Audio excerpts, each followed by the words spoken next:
بسم اللہ الرحمن الرحیم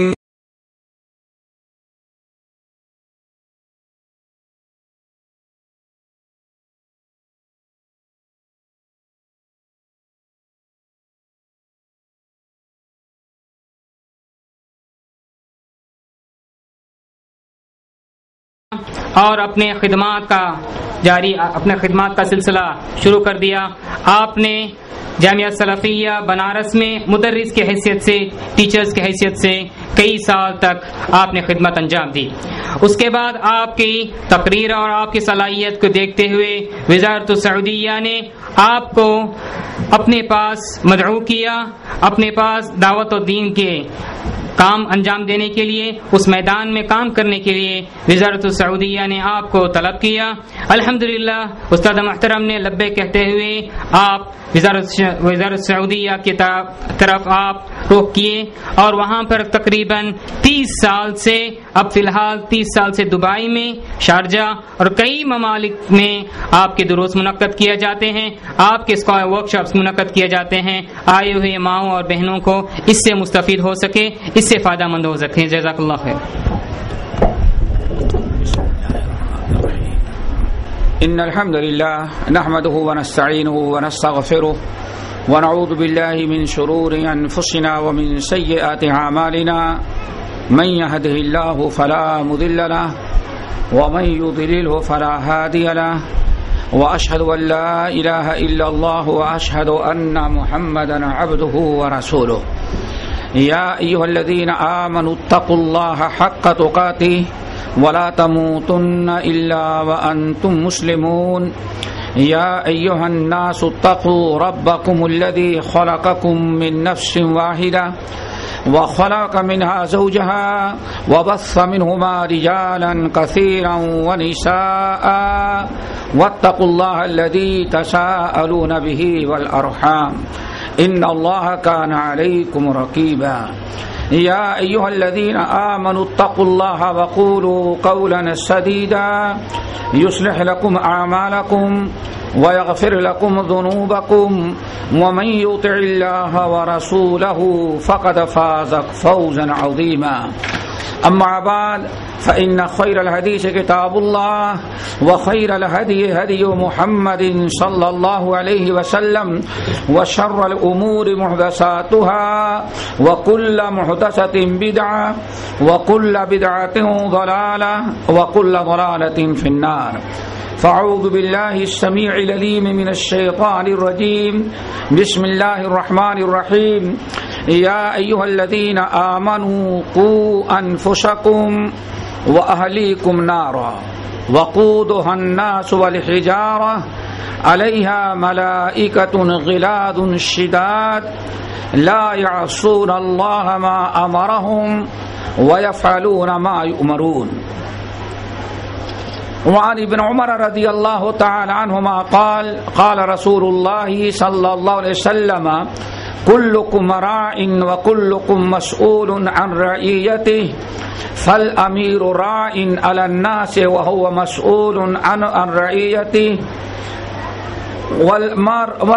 والرجل راع على أهل بيته وهو مسؤول عنهم والمرأة راعية على بيت زوجها وولده وهي مسؤولة عنهم فالعبد راع على مال سيده وهو مسؤول عن رعيته ألا كلكم راع وكلكم مسؤول عن رعيته أو كما قال عليه الصلاة والسلام. محترم سامعات، دینی بہنوں اور پیاری بچیوں، ہم نے آپ حضرات کے سامنے سورہ تحریم 28واں پارہ سورہ تحریم کی ایک آیت تلاوت کی ہے اور صحیح بخاری اور مسلم کی اور بہت ساری دیگر کتب حدیث کی ایک طویل حدیث میں نے پڑھی ہے. آج اس مختصر سے مجلس میں انشاءاللہ اسی آیت اور اسی حدیث پر گفتگو کریں گے. اللہ تعالیٰ سے ہم دعا کرتے ہیں کہ اللہ ہم سب کو عمل کی توفیق نصیب فرمائے. سب سے پہلی چیز یہ کہ اپنی ذمہ داری سمجھنے کی ہمیں کوشش کرنی چاہیے. ہماری کیا ذمہ داریاں ہیں، ہماری کیا مسئولیت ہے، ان تمام چیزوں کا علم ہونا ایک انسان، ایک مسلمان کے لیے چاہے مرد ہو یا عورت ہو ضروری ہے۔ قرآن بہت ساری ہماری اور آپ کی ذمہ داریاں ہیں، جن میں ایک ذمہ داری وہ ہے جو اللہ رب العالمین نے سورہ تحریم کی اس آیت میں بیان کیا ہے۔ فرمایا یا ایھا الذین آمنوا قوا انفسکم واہلیکم نارا، اے مومنو، اللہ تعالیٰ نے خطاب کیا ہے ایمان والوں سے، چاہے مرد ہوں یا عورت، جو بھی کلمہ گو آدم کی اولاد میں سے سب کو اللہ تعالیٰ نے خطاب کیا۔ فرمایا یا ایھا الذین آمنوا، اے ایمان والو، قوا انفسکم واہلیکم نارا، تم اپنے آپ کو جہنم سے، تم اپنے بچوں کو جہنم سے بچاؤ اور اپنے آپ کو بچاؤ۔ اور آگ بھی کیسی؟ وقودها الناس والحجارہ، یہ جہنم کی آگ کہ جس کے کا ایندھن کوئی لکڑی ہے اور پٹرول نہیں ہوگا، اس آگ کا ایندھن انسان اور جنات ہوں گے، گنہگار انسان اور جنات ہوں گے۔ علیہا ملائکۃ غلاظ، اور اس جہنم پر اللہ تعالیٰ نے بڑے سخت دل فرشتوں کو مقرر کیا ہے، اور وہ فرشتے ایسے ہیں لا یعصون اللہ ما امرہم ویفعلون ما یؤمرون، وہ فرشتے اللہ کی نافرمانی نہیں کرتے، فرشتے وہی کرتے ہیں جس کا حکم انہیں اللہ تعالیٰ کی طرف سے دیا جاتا ہے۔ ماں اور بہنوں، اس آیت میں اللہ رب العالمین نے ہر کلمہ گو کی دو ذمہ داری بیان کی ہے۔ پہلی ذمہ داری یہ ہے کہ انسان اپنے آپ کو جہنم سے بچائے، اور جہنم سے بچانے کا طریقہ کیا ہے؟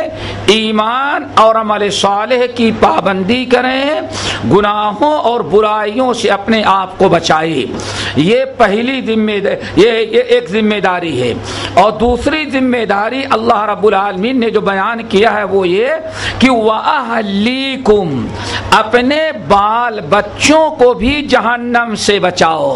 گویا کہ ہر ذمہ دار، مرد ہو یا عورت، ہر مرد اور عورت ہر ایمان والے مرد اور ایمان والی عورت پر اللہ نے دو ذمہ داریاں مقرر کی ہیں۔ پہلی ذمہ داری یہ ہے کہ خود اپنے آپ کو جہنم سے بچائیں، اور دوسری ذمہ داری ہے کہ اپنی اولاد کو بھی جہنم سے بچائے۔ اولاد کو جہنم سے، اپنے آپ کو جہنم سے بچانے کا طریقہ تو ہم نے بتا دیا کہ ایمان لائے، عمل صالح کرے، نیکیاں کرے، برائیوں سے بچتا رہے، مرتے دم تک اچھے اعمال پر قائم رہے، یہ ہے انسان جہنم سے بچانے کا طریقہ۔ اولاد کو جہنم سے بچاؤ، دوسری ذمہ داری وَأَهْلِيكُمْ نَارًا وَقُوا أَيُّهَا الَّذِينَ آمَنُوا قُوا أَنفُسَكُمْ وَأَهْلِيكُمْ نَارًا، دوسری ذمہ داری جو ہے اپنی اولاد کو جہنم سے بچانا۔ اپنی اولاد کو جہنم سے کیسے بچایا جائے، اس کا طریقہ کیا ہوگا، جہنم سے بچنے کے کیا راستے ہوں گے، اس آیت کا کیا مطلب ہے؟ تو اس سلسلے میں امیر المؤمنین علی ابن ابی طالب رضی اللہ تعالی عنہ نے قرآن پاک کی اس آیت کو تلاوت کیا، اور پھر اولاد کو جہنم سے بچانے کی جو ذمہ داری ہے اس کی تفسیر یہ بتائی کہ اے ادبوہم وعلموہم الخیر، اپنی اولاد کو جہنم سے بچانے کا طریقہ یہ ہے اے ادبوہم وعلموہم الخیر، کہ اپنی اولاد کو جہنم سے بچاؤ، دین کی باتیں بتا کر کے، اچھا ان کو دین کی باتیں بتاؤ، خیر کی باتیں بتاؤ۔ نمبر 2 وَأَدِّبُوهُمْ، اور ان کو اچھا ادب سکھلاؤ، اچھا ادب سکھلاؤ اور اچھی تعلیم و تربیت کرو، یہ ہے اولاد کو جہنم سے بچانے کا مطلب۔ یہ دوسری ذمہ داری ہم پر اور آپ پر جو ہے، اولاد اپنے آپ کو جہنم سے بچانا، وہ تو ایمان اور عمل صالح ہے، لیکن آپ کے ایمان اور عمل صالح سے اولاد جنت میں نہیں جا سکتی، جہنم سے نہیں بچ سکتی۔ اولاد کو جہنم سے بچانا ہمارا ہمارا فریضہ ہے اور اولاد کا حق ہے، ہماری ذمہ داری ہے، تو اس کا طریقہ اللہ نے بتایا ہے کہ اولاد کی اچھی تعلیم اور تربیت کرو اور اچھا ادب سکھلاؤ۔ یہ دونوں جملے الگ الگ معنی رکھتے ہیں۔ ان کو اچھی تعلیم و تربیت کرو، دینی تعلیم و تربیت کرو، یہ تو بالکل واضح ہے۔ ادب سکھلانے کا مطلب یہ ہے کہ ان کو اسلامی آداب سکھلاؤ، بڑوں کا ادب، چھوٹوں کا ادب، ماں باپ کا ادب، یعنی یہاں تک کہ چلنے پھرنے کے آداب، سونے کے، کھانے پینے کے آداب۔ ہمارا فریضہ ہے کہ اولاد کو جہنم سے بچانے کے لیے اولاد کو کھانے کے آداب بتائیں کہ بیٹے دائیں ہاتھ سے کھاؤ، بسم اللہ پڑھ کر کے کھاؤ، اپنے سامنے سے کھاؤ، جیسے کہ احادیث میں منقول ہے اولاد کو بائیں ہاتھ سے کھانے سے منع کیا جائے اور اولاد کو بتایا جائے کہ بیٹے بائیں ہاتھ سے کھانا کھانا اور پانی پینا یہ ناجائز و حرام ہے اور یہ جو ہے جہنم میں جانے کا راستہ ہے۔ اس لیے انسان کو ادب، اسی طرح سے حمام آنا جانا، زندگی گزارنے میں جو آداب ہیں ہمارے ذمہ داریوں میں سے ہے کہ اولاد کو اسلامی آداب بھی سکھلائیں اور اسلامی تعلیم و تربیت بھی کریں۔ اور یہی وہ چیز ہے جس کے متعلق حضرت عبداللہ ابن عمر ابن الخطاب رضی اللہ تعالیٰ عنہما نقل کرتے ہیں، یہ بات بڑی یاد رکھنے کی ہے اور آج ہی سے اس پر عمل کرنے کی ضرورت ہے۔ حضرت عبداللہ ابن عمر ابن الخطاب رضی اللہ تعالیٰ عنہما جو اتنے جلیل القدر صحابی ہیں، وہ کہتے ہیں کہ قیامت کے دن ایک طرف انسان کے ماں باپ کو کھڑا کرے گا اللہ تعالیٰ، اور ماں باپ کو کھڑا کر دینے کے بعد اس کی اولاد کو اللہ تعالیٰ بلائیں گی، اولاد سے پوچھے گا اللہ تعالیٰ کہ یہ دونوں جو کھڑے ہیں ان کو پہچانتے ہو؟ اولاد کہے گی اللہ یہ میرے باپ ہیں جنہوں نے مجھے کھلایا ہے، کندھے پر بیٹھایا ہے، مجھ سے لاڈ اور پیار کیا ہے، اور یہ میری ماں ہے جس نے مجھ پر بے انتہا شفقت اور مہربانی کی تھی، ہم ان دونوں کو اچھی طرح سے پہچانتے ہیں۔ اللہ ماں باپ سے پوچھے گا یہ اتنے لڑکے اور لڑکیاں کھڑے ہیں ان کو تم پہچانتے ہو کہ کسی کا انکار کرتے ہو؟ تو ماں باپ کہیں گے اللہ یہ میری اولاد ہے، یہ فلاں بیٹا، یہ فلاں بیٹا، یہ فلاں بیٹا، یہ بیٹی، یہ سب پورا تعارف کروائے گا۔ پھر اللہ تعالی ماں باپ سے پوچھیں گے ماذا علمتہم وما علمتہم، اے بچوں کی ماں اور اے بچوں کے باپ ذرا پہلے بتاؤ تمہارے روزے نماز کا ثواب ہو چکا، حساب ہو چکا ہے؟ ابھی اولاد کا تم نے حق ادا کیا ہے یا کتنا کیا ہے؟ اس کا جواب دو، ذرا بتاؤ ماذا ادبتہم وماذا علمتہم، تم لوگوں نے، تم میاں بیوی نے اپنے بچوں کو کیا تعلیم دی تھی اور کیا تم نے ان کو ادب سکھلایا تھا؟ انہیں سلام کرنے کا طریقہ، دائیں ہاتھ سے کھانا اور ساری اسلامی آداب سکھلائے تھے یا کہ نہیں سکھلایا؟ اور ان کو تم نے تعلیم کیا دی تھی؟ یہ اللہ کو پہچانتا تھا، دین جانتا تھا یا کہ دین نہیں جانتا تھا؟ تو ماں اور بہنوں یہ بڑی سخت مسئولیت ہے، قیامت کے دن ہم میں سے ہر انسان کو اپنی اولاد کے ساتھ اللہ رب العالمین کے سامنے کھڑا ہونا ہے اور جواب دینا ہے کہ ہاں میں نے ان کی صحیح تعلیم و تربیت کی تھی۔ اور اگر ہم نے تھوڑی سے کوتاہی کی، اب کوتاہی دو طرح کی ہے، ایک تو کوتاہی یہ ہے کہ ہم اور آپ خود بھی ہمارے اور آپ کے اعمال خود درست نہ ہوں، ہم خود جہنم سے بچنے کے لائق نہ ہو، اور دوسری شکل یہ بھی ہے کہ ہم اور آپ تو بہت نیک ہیں لیکن ہم نے اولاد کو نہ تعلیم دیا نہ تربیت کی، یعنی ہم نے اولاد کو جہنم سے بچانے والا راستہ نہیں بتایا، نہ ہم نے ان کو تعلیم دیا اور نہ ہم نے ان کو ادب سکھلایا، نہ ہم نے ان کی تربیت کی۔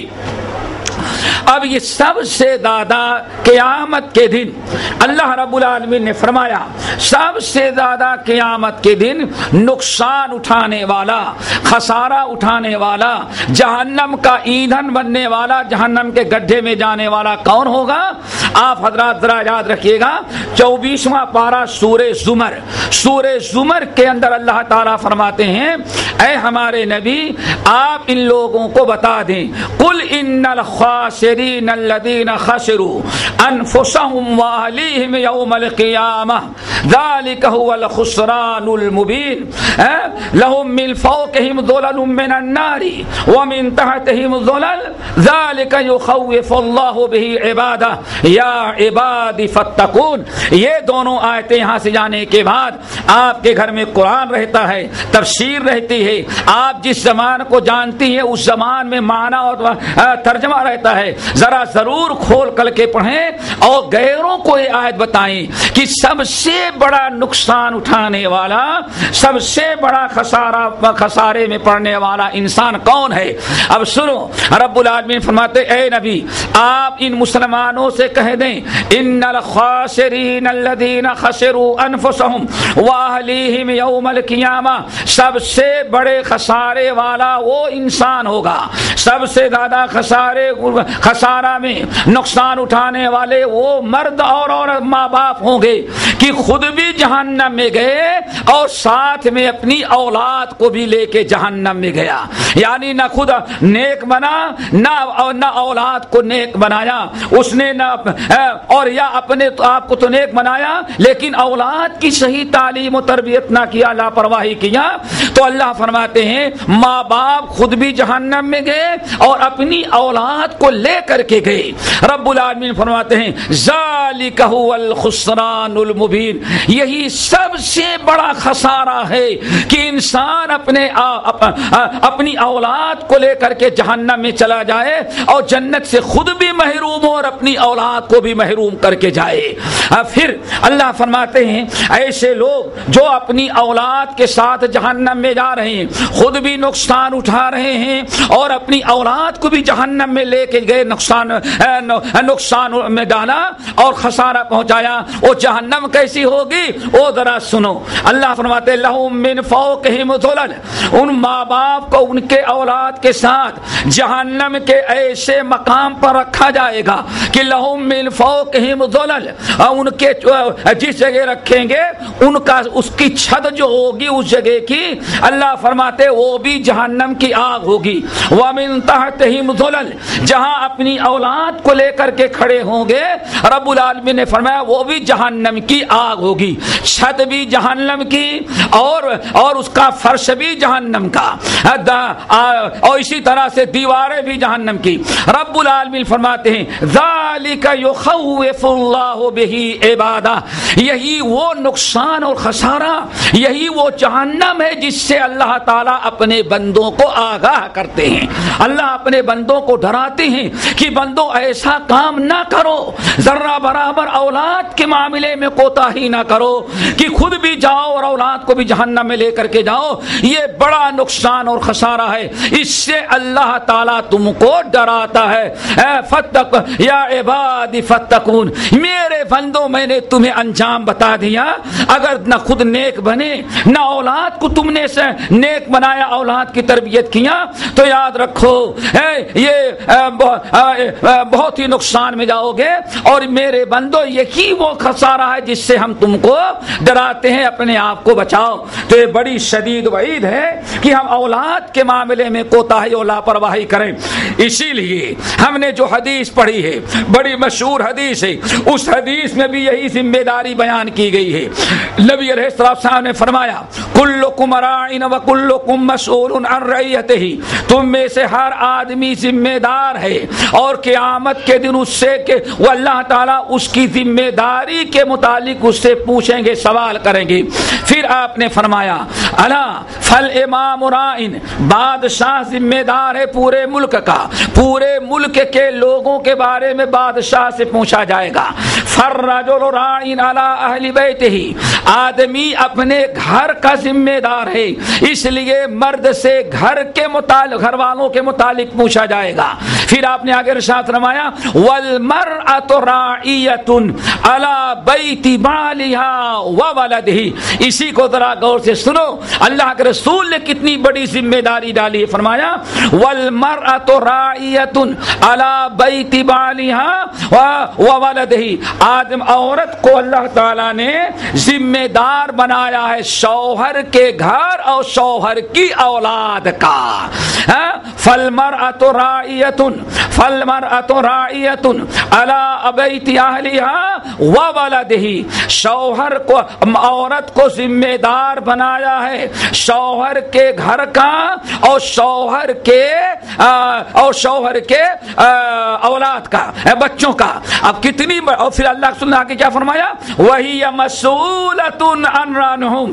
اور قیامت کے دن اللہ فرماتے ہیں قیامت کے دن عورت سے بھی اللہ تعالیٰ پوچھے گا کہ شوہر کے گھر کی کتنی حفاظت کیا اور شوہر کے اولاد کی کس نے، اور شوہر کی اولاد کی کس نے کتنی تربیت کیا اور کتنی ذمہ داری تم نے نبھائی ہے. یہ بہت بڑی ذمہ داری ہماری گھر میں ہے کہ بچوں کا خاص خیال رکھا جائے، بچوں کی صحیح تربیت، صحیح تعلیم اور ان کے تعلیم و تربیت پر خاص توجہ دی جائے. کون بچہ نماز نہیں پڑھ رہا ہے، گھر میں رہ کر کے باپ باہر رہتا ہے، وہ ڈیوٹی پر ہے، صبح نکلا شام کو لوٹا، صبح ممکن ہے فجر کے پہلے گھر سے نکل جائے. اب پورے وقت میں اولاد کیا کر رہی ہے اور کیا خطائیں کر رہی ہے، کیا برائیاں کر رہی ہے، کتنے کھیل کود کر رہے ہیں اور کتنی نمازیں وہ چھوڑ رہے ہیں یا پڑھ رہے ہیں، ان تمام کی ذمہ داری اللہ تعالیٰ نے گھر میں رہنے والی ماں پر ڈالی ہے. اگر ماں سدھارے، اگر اولاد ماں کا کہنا نہیں مانتی تو اس معاملے میں ذرہ برابر کوتاہی نہ کرے، آنے پر بچوں کے باپ سے بتائے کہ ہاں یہ بچے فلاں فلاں کوتاہی یا غلطی کرتے ہیں اور فلاں فلاں بچوں نے یہ نمازیں نہیں پڑھی، یہ فلاں غلط کام کیا ہے. یہ ذمہ داری ہے، ورنہ قیامت کے دن پوچھا جائے گا. رسول اللہ صلی اللہ علیہ وسلم نے ایک اور روایت میں فرمایا کہ والمرأۃ راعیۃ علی اہل بیت زوجها وولدہ. ماں اور بہنوں، آپ کی بڑی ذمہ داری ہے. اللہ کے رسول فرماتے ہیں عورت کو اللہ نے ذمہ دار بنایا ہے شوہر کے گھر والوں پر اور شوہر کی اولاد پر. یہ دونوں ذمہ داریاں ہیں اور ان پر خاص توجہ ہونی چاہیے. اللہ رب العالمین نے جو ہمیں ذمہ داری دی ہے، اللہ اس ذمہ داری کو ادا کرنے کی توفیق نصیب فرمائے. پھر اے میری بہنوں، ایک چیز اور یاد رکھو، اللہ تعالیٰ نے ذمہ داری دی ہے، اس ذمہ داری کے بارے میں کیا پوچھے گا اللہ. نبی علیہ السلام کی ایک دوسری حدیث ہے، وہ بھی بتا دینا مناسب سمجھتا ہوں.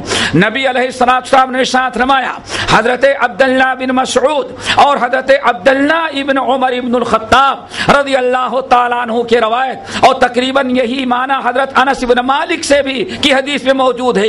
تو گویا کہ اس حدیث کو 3 صحابیوں نے روایت کیا ہے، حضرت انس بن مالک، حضرت عبداللہ بن مسعود اور حضرت عبداللہ ابن عمر ابن الخطاب رضی اللہ تعالیٰ عنہما کہتے ہیں کہ نبی علیہ السلام نے ارشاد فرمایا ما من عبد، اللہ تعالیٰ نے جس بندے کو جن لوگوں پر ذمہ دار ٹھہرایا ہے ان سے قیامت کے دن اللہ پوچھے گا. کیا پوچھے گا؟ اقام امر اللہ فیہم ام اضاعہ. جن کا تمہیں ذمہ دار اللہ نے بنایا تھا، ان میں تم ان کے اندر تم نے یا ان کو تم نے اللہ کے حکم کا پابند بنایا یا پابند نہیں بنایا. یہ بڑا بامانہ الفاظ ہیں کہ اللہ کے رسول فرماتے ہیں اللہ کن الفاظ میں پوچھے گا. ہماری ذمہ داری کے بارے میں کون سا جملہ اللہ استعمال کرے گا؟ اللہ جو جملہ استعمال کرے گا، نبی علیہ السلام نے فرمایا وہ یہ ہے اقام امر اللہ ام اضاعہ. تم کو گھر والوں کا ذمہ دار بنایا تھا، اپنے گھر والوں پر تم نے اللہ اس کے رسول کا حکم نافذ کیا یا کہ نہیں کیا؟ اپنے گھر والوں کو تم نے اللہ اس کے رسول کا فرما بردار بنایا یا کہ نہیں بنایا؟ اسی طرح سے اولاد کا ذمہ دار تم کو بنایا گیا تھا، اولاد پر تم نے اللہ کے احکام کو نافذ نافذ کیا یا کہ نہیں نافذ کیا؟ تمہاری اولاد میں اللہ کے احکام، اللہ کے اطاعت و فرما برداری، نبی کی لائی بھی شریعت موجود ہے یا موجود نہیں ہے؟ یہ سوال ہوگا۔ اقام امر اللہ ام ادا، پھر آگے اللہ کے رسول نے ارشاد فرمایا یسأل الرجل عن اہل بیتہ، یہاں تک کہ اللہ تعالی مرد عورت سے اس کے گھر کے بارے میں پوچھیں گے کہ اپنے گھر میں اپنے بچوں میں تم نے اسلام نافذ کیا یا کہ اسلام نافذ نہیں کیا۔ یہ ہے ذمہ داری ماں اور بہنوں، اس کو ہمیں یاد رکھنا چاہیے اور اس ذمہ داری کو نبھانے کی کوشش کرنی چاہیے۔ ہماری مائیں اور بہنیں کس قدر اللہ اپنی اولاد کا، اولاد کی تعلیم کا اور تربیت کا خیال رکھا کرتی تھی، اس سلسلے میں ایک بات بتا کر کے ہم اپنی بات کو ختم کر دینا چاہتے ہیں۔ مدینہ طیبہ کا واقعہ ہے امام مالک رحمت اللہ علیہ کے زمانے کا، یعنی یہ تقریباً دوسری صدی ہجری کا واقعہ ہے مدینہ طیبہ کا۔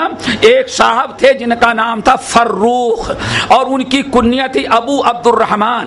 ابو عبد الرحمن فروخ جو تھے، مدینے سے جہاد کے لیے جو لوگ خراسان یعنی آج کا افغان اور آپ کا یہ روس جو ہے، اس علاقے میں جو فوج آ رہی تھی، اس فوج میں فروخ ابو عبد الرحمن بھی داخل ہو گئی اور آنے کے وقت انہوں نے تقریباً 24,000 یا 30,000 درہم بطور امانت کے اپنی بیوی کو دے دیا تھا۔ یہ امانت کے طور پر میں تم کو دے کے جاتا ہوں، یہ میری امانت محفوظ رکھو اور اس کو ضائع نہیں کرنا۔ اب وہ چلے گئے، جب جس وقت گئے اس وقت ان کا بیٹا اپنے ماں کے پیٹ میں تھا، ابھی ولادت کے لیے مہینوں باقی تھے۔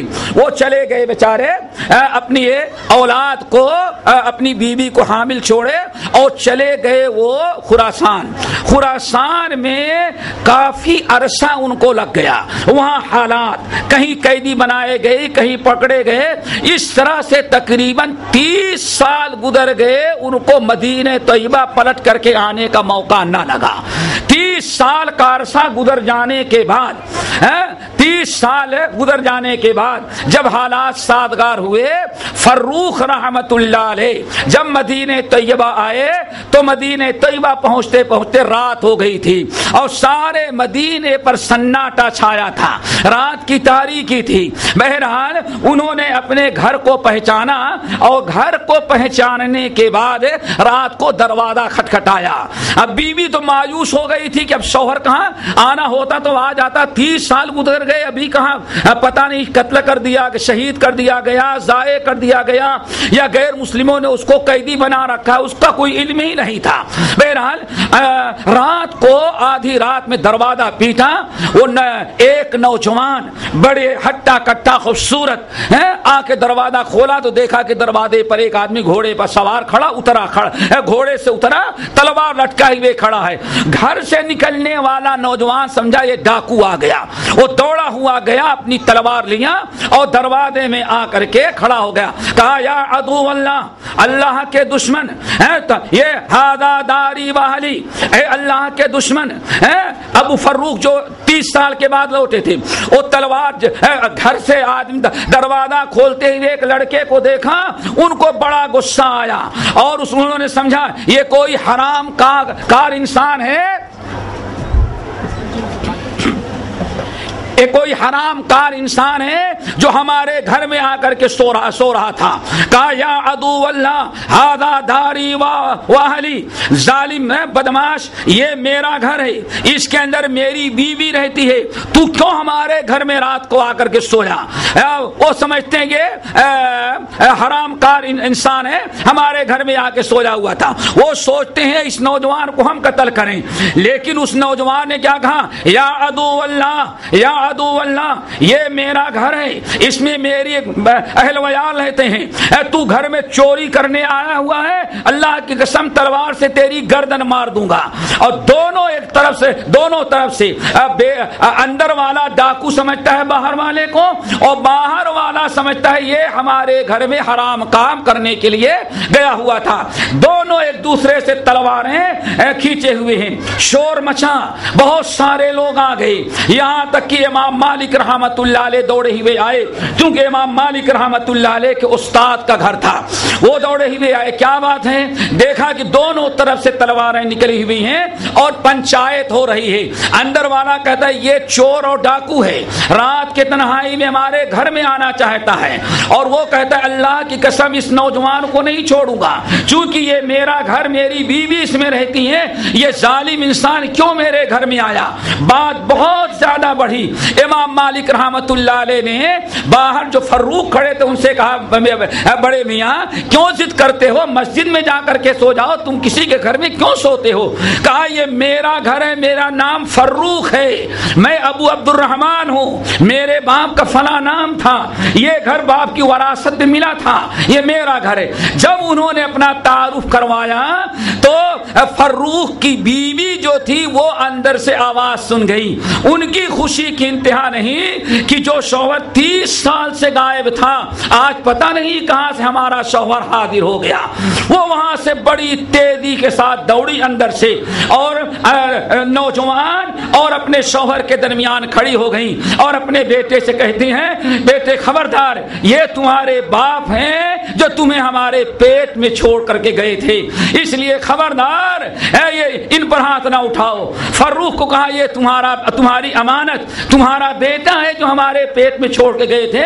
اتنا سنتے ہی فروخ کی خوشی کی انتہا نہیں، اور بیٹے کا نام تھا ربیعہ، یہ دونوں تلواریں پھینکے اور باپ بیٹے آپس میں گلے ملے۔ واقعہ بڑا طویل ہے، جو بتانا چاہتا ہوں ماؤں اور بہنوں یہ کہ بیٹا اپنے کمرے میں سویا، بات چیت کرنے کے بعد فروخ اپنے کمرے میں سوئے، تہجد کی اذان ہوئی، بیٹا ربیعہ جو ہے گھر سے باہر گیا، تہجد کی نماز مسجد میں پڑھی، فجر کی اذان ہوئی تو فروخ کی بیوی نے جگایا، کہا 30 سال ہو گئے آپ نے مسجد نبوی میں نماز نہیں پڑھی ہے، بڑا مہربانی آپ جائیں فجر کی نماز مسجد نبوی میں ادا کریں۔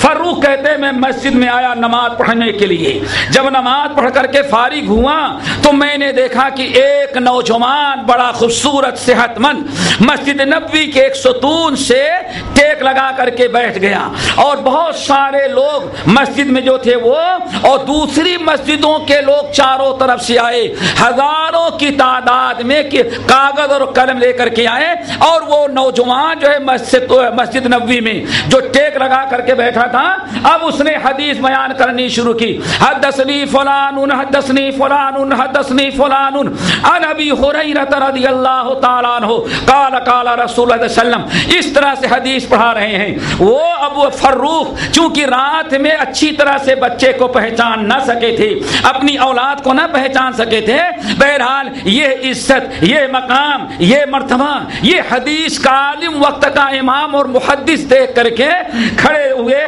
آنکھ میں آنسو ہیں اور افسوس کرتے ہیں میں جہاد میں گیا اور ہم نے ساری زندگی برباد کر دی، کاش کہ میں اپنے گھر میں ہوتا تو رات کو جو ہمارا بیٹا اتنا ہٹا کٹا نوجوان ملا ہوا تھا، میں بھی اپنے بیٹے کو ایسا ہی عالم اور محدث بناتا جو آج میرا بیٹا مسجد نبوی میں بیٹھ کر کے ایسے ہی درس دیتا۔ یہ افسوس کرتے ہوئے چلے گئے، بیوی کے پاس پہنچے تو بیوی سے کہا کہ وہ امانت کہاں ہے جو میں نے دیا تھا؟ کہا یہ میں نے محفوظ کی ہے۔ کہا یہ 6000 اور ہے اس امانت میں شامل کر دو۔